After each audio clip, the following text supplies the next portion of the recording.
Hello and welcome to a time special presentation for Thirukkural with the Times, where we explore real world lessons from the classic Tamil text Thirukkural with motivational speaker, author, and diversity champion Bharathi Baskar as she explores the masterpiece. A piggy bank can go a long way in teaching children about financial prudence. The writer explains how she managed to carry over those lessons into adulthood and how relevant Valluvar's words on the subject are in today's world, where frugality is not exactly the most popular of virtues. After actor Arvind Sami mentioned The Psychology of Money by Morgan Housel in a recent YouTube interview, the book has become a popular topic of conversation. Housel, a former Wall Street Journal columnist and partner at an investment firm, published the book in 2020. It dwells in the intricate relationship between human behavior and financial decisions. Unlike many books that glorify risk-taking and quick riches, Housel offers a refreshing perspective on financial discipline.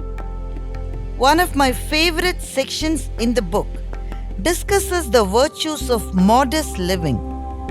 Housel emphasizes there are modest folks with hidden wealth and flashy people who are just a step away from insolvency. It reminds me of a lesson I learned years ago. While cleaning the loft at my parents' house, I found a dusty bag filled with childhood treasures, dolls, a Monopoly set, comic books, and copies of Ambuli Mama magazines. At the bottom was a pink piggy bank which stirred a wave of nostalgia. My mother had used that piggy bank to teach me my first lesson in financial prudence. I had filled it with coins and the occasional small denomination notes given by visiting relatives. Once, my dad's friend gave me a 50 rupee note and I felt like Richie Rich. However, there was a catch.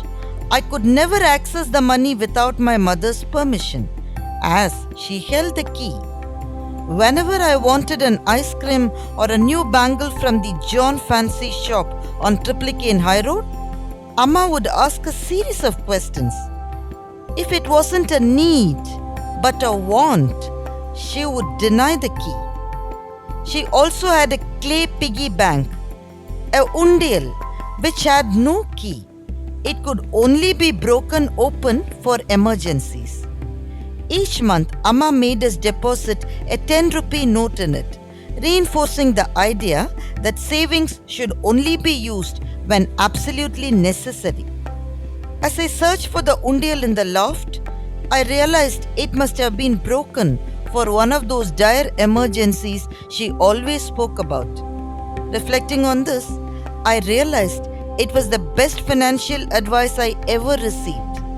My parents lived modestly, despite being relatively well off compared to our neighbors. My father was a school headmaster and my mother worked for the central government. We celebrated festivals and birthdays, but there were unspoken rules. Only 2 new outfits a year, excluding school uniform, and 1 outing a month, either to a cinema or a restaurant. Even then, the condition was simple: no food could be wasted. When we begged for more clothes or accessories because our friends had them, Amma would point out the street children who didn't get 3 meals a day. Never buy to show off, she would say. Buy only if you need it. Her influence shaped my own financial habits. When I started managing finances, I created 2 bank accounts. One account mirrored the pink piggy bank designated for essential spending. The other was like the clay pig, reserved for savings and investments, untouched unless there was a genuine emergency.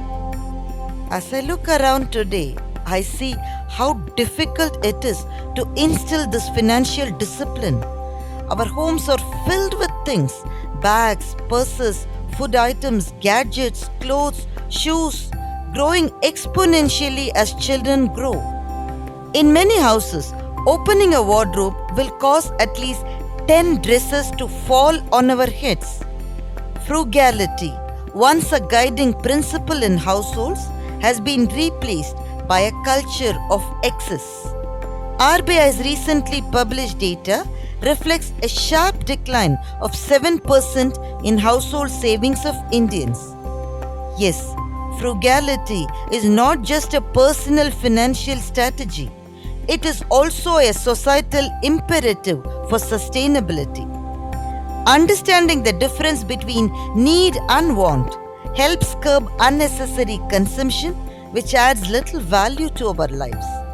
The Tamil poet saint Thiruvalluvar, known for his wisdom on ethics and love, also gave timeless financial advice. He warned against living beyond one's means. Alavarindhu Vaazhaadhaan Vaazhkkai, Ulapola Illaagi, Thondraak Kedum. Behold the man who doesn't live modestly within his means. His life will appear glamorous but will soon thin and disappear. His words remind us that modesty is not just about money, it's about balance. In a world obsessed with more, there is power and freedom in choosing less.